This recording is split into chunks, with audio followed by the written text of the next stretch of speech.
কাৰণ কোনো সনাতনী হিন্দু মানুহ বৰ্তমান কংগ্ৰেছ দলত থাকিব নোৱাৰে। ভূপেন বৰাক যি ধৰণে আমি সন্মান দিছোঁ, আপোনাকো আমি তেনেধৰণে সন্মান দিম। আপুনি আহি আমাৰ পাৰ্টিত যোগদান বহুত বেছি নতুন মুখ থাকিব, মহিলা প্ৰাৰ্থী থাকিব, সকলো জাতি জনগোষ্ঠীৰ প্ৰতিনিধিত্ব থাকিব আৰু যুৱ সমাজে ইউথ হয় এইবাৰ বহুত বেছি ৰিপ্ৰেজেণ্টেশ্যন। আপুনি কোৱাৰ দৰে একেখন লিষ্টতে গোটেই তালিকা একেখন লিষ্টতে কোনো ধৰণৰ বাকী নথকাকৈ আমাৰ AGP আৰু BPF-ক বাদ দিয়াৰ পিছত আমাৰ কোটাত যিমান চিট পৰিব আমি একেখন লিষ্টতে প্ৰকাশ কৰিম। নিশ্চিতভাৱে 2-3জন বিধায়কৰ নামটো নাথাকিব, কিন্তু সেইটো বেলেগ কাৰণে নহয়, সমষ্টিৰ ডিলিমিটেশ্যনৰ কাৰণে।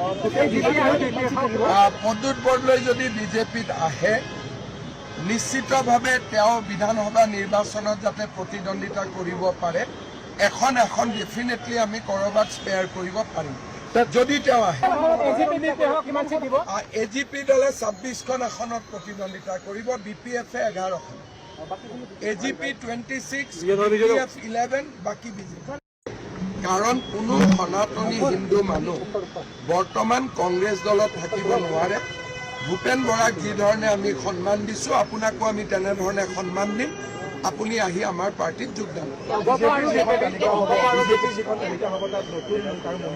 বহুত বেছি নতুন মুখ থাকিব, মহিলা প্ৰাৰ্থী থাকিব, সকলো জাতি জনগোষ্ঠীৰ প্ৰতিনিধিত্ব থাকিব আৰু যুৱ সমাজে ইউথ হয় এইবাৰ বহুত বেছি ৰিপ্ৰেজেণ্টেশ্যন। আপুনি কোৱাৰ দৰে একেখন লিষ্টতে গোটেই তালিকা একেখন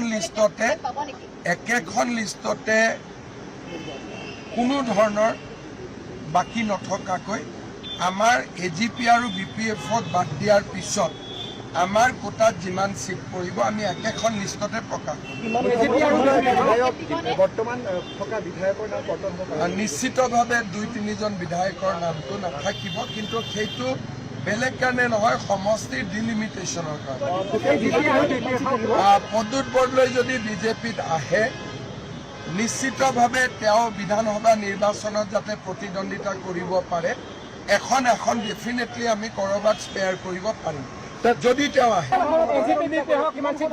AGP দলে 26খন আসনত প্ৰতিদ্বন্দ্বিতা কৰিব, BPF-এ 11খন, AGP 26, BPF 11, বাকী BJP. Bureau Report, Maya News.